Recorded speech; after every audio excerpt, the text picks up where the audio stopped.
नमस्ते बच्चों, कैसे हो आप सभी। आप सभी का फिर से मेरे चैनल हिंदी टेक 41 पर स्वागत है। आज मैं आपके लिए हिंदी व्याकरण का संधि टॉपिक लेकर आई हूँ। ये जो टॉपिक है थोड़ा सा लेंदी है, इस वजह से मैंने इस टॉपिक को 4 पार्ट में डिवाइड किया है। इसके अगले पार्ट में कुछ ही दिनों में आपके सामने लेकर आऊँगी। और अगर आपको मेरे वीडियो अच्छे लग रहे हैं तो आप कमेंट्स करके बताइए। वीडियो से जुड़े हुए कोई भी सवाल आपके मन में आते हैं तो प्लीज़ कमेंट करके मुझको पूछिए। मैंने अब तक हिंदी व्याकरण के जितने भी वीडियो बनाए हैं, अगर आप उसको देखना चाहते हो तो उसकी मैंने एक प्लेलिस्ट बनाई है, आप आई बटन पर जाकर उसको देख सकते हो। और अगर आपने अब तक मेरा चैनल सब्सक्राइब नहीं किया है तो सबसे पहले मेरे चैनल को सब्सक्राइब कीजिए, बेल आइकन पर जाकर ऑल को क्लिक कीजिए, लाइक कीजिए, कमेंट्स कीजिए। और आपको मैंने जो भी पढ़ाया है उसकी पीडीएफ चाहिए तो डिस्क्रिप्शन पर दी हुई लिंक पर जाकर आप पीडीएफ को हासिल कर सकते हो। और आपको जो भी नहीं समझ में आ रहा है आप प्लीज़ कमेंट्स करके पूछिए। तो आइए आज का वीडियो स्टार्ट करते हैं। संधि का शाब्दिक अर्थ होता है मेल। वर्णों के मेल को संधि कहते हैं। हम सभी को वर्णमाला पता ही है। व्यंजन और स्वर स्वतंत्र होते हैं और व्यंजन स्वरों को मिलाकर बनते हैं। तो उदाहरण के तौर पर हिम प्लस आलय, यहाँ पर जो पहले शब्द का अंतिम वर्ण है म, इसमें अ निहित है क्योंकि ये व्यंजन है, म व्यंजन है। तो अ के साथ दूसरे शब्द आलय का पहला वर्ण मतलब आ का मेल हो रहा है, तो अ प्लस अ जुड़कर आ बन गया है। तो हिम प्लस आलय बराबर हिमालय। तो हम कह सकते हैं कि वर्णों के परस्पर मेल से शब्दों में जो परिवर्तन हो जाता है तो वर्णों के इस मेल को संधि कहा जाता है। आगे बढ़ते हैं संधि के भेद की ओर। संधि के मुख्य 3 भेद हैं: स्वर संधि, व्यंजन संधि और विसर्ग संधि। अब हम बारी बारी से सबको समझेंगे। सबसे पहले हम स्वर संधि को समझेंगे। स्वर में स्वर के मेल से जो परिवर्तन होता है उसे स्वर संधि कहते हैं। उदाहरण देकर समझाते हैं। वन प्लस औषधि। आप देख रहे हो कि पहला शब्द है वन और दूसरा है औषधि। तो वन का अंतिम वर्ण है, उसमें स्वर निहित है अ और दूसरा है औ। तो अ और औ का मेल हो रहा है, बन गया औ। तो परिवर्तन हुआ वनौषधि। तो एक स्वर का दूसरे स्वर के साथ मेल होने पर जो परिवर्तन हुआ उसे हम स्वर संधि कहेंगे। अब आगे बढ़ते हैं स्वर संधि के भेद की ओर। स्वर संधि के 5 भेद हैं। पहला है दीर्घ संधि, दूसरा है गुण संधि, तीसरा है वृद्धि संधि, चौथा है यण संधि और 5वां है अयादि संधि। बच्चों, इन नियमों को समझना, डीपली समझना थोड़ा सा समय मांगने वाला है। इस वजह से मैं इस वीडियो में आपको केवल 2 ही दीर्घ और गुण संधि के नियमों को समझाने का प्रयास करूंगी, ताकि आपको बहुत ही अच्छे से डीपली इसको समझने में आपको आसानी रहे। तो बढ़ते हैं दीर्घ संधि के नियमों की ओर, क्योंकि जब तक हम नियम नहीं जानेंगे तब तक हम संधि के इस विकार को समझ नहीं पाएंगे। तो आइए ध्यान से समझेंगे। दीर्घ संधि का पहला नियम है, यदि अ या आ के बाद अ या आ आए तो दोनों मिलकर आ हो जाते हैं। दीर्घ का अर्थ आपको पता ही है। स्वर 2 प्रकार के होते हैं, ह्रस्व स्वर और दीर्घ स्वर। ह्रस्व मतलब छोटा और दीर्घ मतलब बड़ा। तो जब एक स्वर दूसरे स्वर के साथ मिलता है तो वो दीर्घ स्वर बन जाता है। मतलब कोई भी छोटा स्वर या बड़ा स्वर कोई भी छोटे या बड़े स्वर के साथ जुड़कर अगर बड़ा स्वर बनाए तो वहाँ पर दीर्घ संधि है, ऐसा हम कह सकते। तो इसको हम डिटेल में समझेंगे। जैसे कि अ प्लस आ, जैसे मैंने नियम बताया कि अ या आ के बाद अगर अ या आ आए तो उसका आ हो जाता है। किस तरीके से, मैं उदाहरण देकर समझा रही हूँ। जैसे कि राम प्लस अनुज, तो राम का दूसरा वर्ण है म, मतलब अ के साथ दूसरे शब्द अनुज, मतलब पहला वर्ण अ का मेल हो रहा है। तो छोटा स्वर दूसरे छोटे स्वर के साथ मिलकर बड़ा स्वर आ में परिवर्तित हो रहा है। तो ये दीर्घ संधि का उदाहरण है। आगे है अ प्लस आ बराबर आ। उदाहरण है विद्या प्लस अर्थी, विद्यार्थी।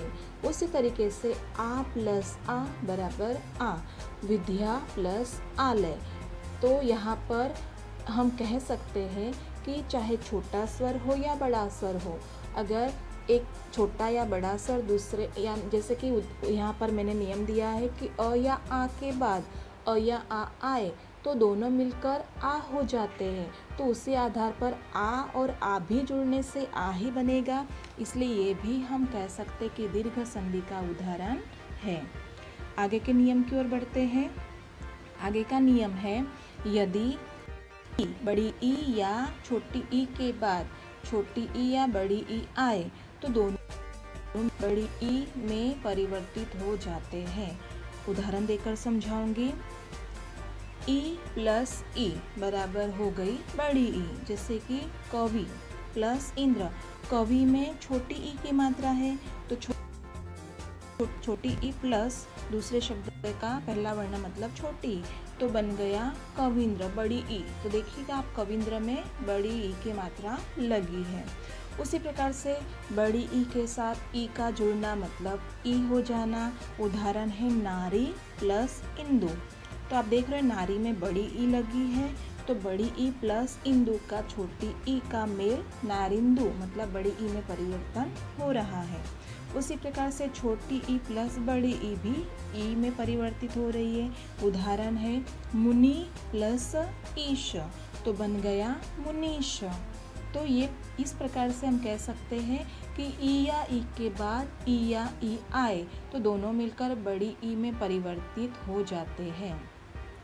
अगला नियम है यदि छोटा ऊ या बड़े ऊ के बाद ऊ या ऊ आए तो उसके स्थान पर ऊ हो जाता है। आप देख रहे हो, उदाहरण के साथ समझा रही हूँ। नियम के आधार पर बड़ा ऊ प्लस बड़ा ऊ बराबर बड़ा ऊ। उदाहरण है वधु प्लस ऊर्जा, बन गया वधुर्जा।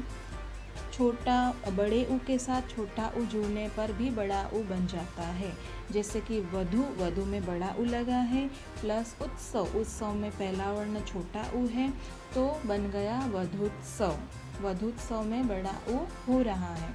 उसी प्रकार से ऊ प्लस ऊ इज इक्वल टू बड़ा ऊ, तो लघु प्लस उर्मी इज इक्वल टू लघु उर्मी।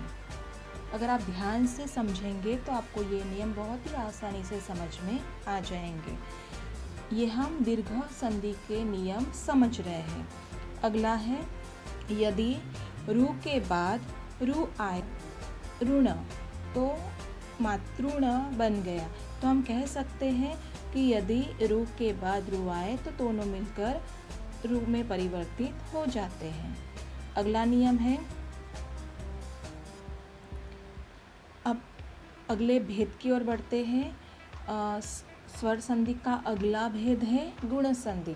अब तक हमने दीर्घ संधि के बारे में समझा, अब हम गुण संधि के नियम के बारे में समझेंगे और उदाहरण को देखते हुए उसको समझने का, उसके नियम को समझने का प्रयास करेंगे। बच्चों, आपको अगर अभी भी समझ में नहीं आता है तो चिंता करने की कोई बात नहीं है। मैं आपको अगले वीडियो में इसकी बहुत ही आसान से ट्रिक भी समझाऊंगी। आप हर रोज़ वीडियो देखते जाओ। मैं हर रोज़ नए नए वीडियो बनाकर मतलब बहुत ही आसान तरीके से आपको समझाने का प्रयास करूंगी। आपको कंफ्यूज होने की कोई ज़रूरत नहीं है। तो अगला भेद है स्वर संधि का गुण संधि।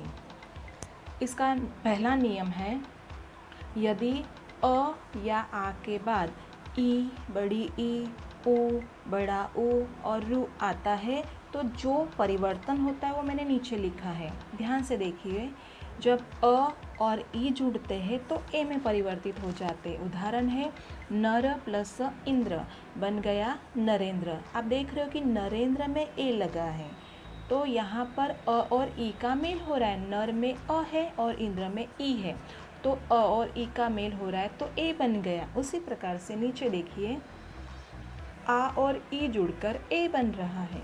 रमा प्लस ईश, बन गया रमेश। अ प्लस ई को जोड़ने से ए बन जाता है, जिससे कि नर प्लस ईश नरेश। उसी प्रकार से आ प्लस ई बन जाता है ए। उदाहरण है महा plus Indra is equal to Mahendra. Mahendra को दो तरीके से हम लिख सकते हैं। यहाँ पर मैंने गलती की, यहाँ पर न भी लग सकता है और बिंदी भी लग सकती है। आगे है अ प्लस उ बन जाता है ओ, तो नर प्लस उत्तम बन गया नरोत्तम। आप देख रहे हो कि नर में अ है अंतिम वर्ण और उत्तम में उ है अंतिम वर्ण, तो अ और उ का मेल बन गया ओ, तो नर और उत्तम की संधि बनी नरोत्तम। उसी प्रकार से अ प्लस बड़ा उ बन जाता है अ प्लस उर्मी बन गया जलोर्मी। जलोर्मी में देखो ओ का उच्चार आ रहा है। अब आगे है अ प्लस रु, तो बन जाता है अर। उदाहरण समझिए, राज प्लस ऋषि। राज में अंतिम वर्ण है ज, मतलब ज के साथ अ जुड़ा है, तो अ प्लस ऋषि का रू जुड़ा है, तो अ और रू जुड़कर बन गया अर, तो राजर्षि। इसमें अर का उच्चार हम देख सकते हैं। तो इस प्रकार से बच्चों, आपके आसानी के लिए मैंने इस वीडियो में केवल 2 ही भेद समझाने का प्रयास किया है। स्वर संधि के केवल 2 ही भेद इस वीडियो में मैं समझा रही हूँ। पहला मैंने समझाया था दीर्घ संधि और गुण संधि, और दीर्घ संधि के नियम समझाने का प्रयास किया और गुण संधि के नियम समझाने का प्रयास किया है। और अगर आपको फिर भी समझ में नहीं आता तो आप बार बार इस वीडियो को देखो, समझो, लिखकर कुछ अन्य उदाहरण लिखकर इसको समझिए, तो आप आशा रखती हूँ कि आपको समझ में आ जाएगा। और आगे के वीडियो में मैं आपको वृद्धि, यण और अयादि के बारे में समझाऊंगी, और डरने की कोई ज़रूरत नहीं, कंफ्यूज होने की भी ज़्यादा ज़रूरत नहीं। इन सारे भेदों की आसान ट्रिक भी मैं आपको दूंगी जो आप आसानी से समझ पाओगे। तो इस प्रकार से आज का वीडियो मैं यहाँ पर पूर्ण करती हूँ। नमस्कार, वंदे मातरम।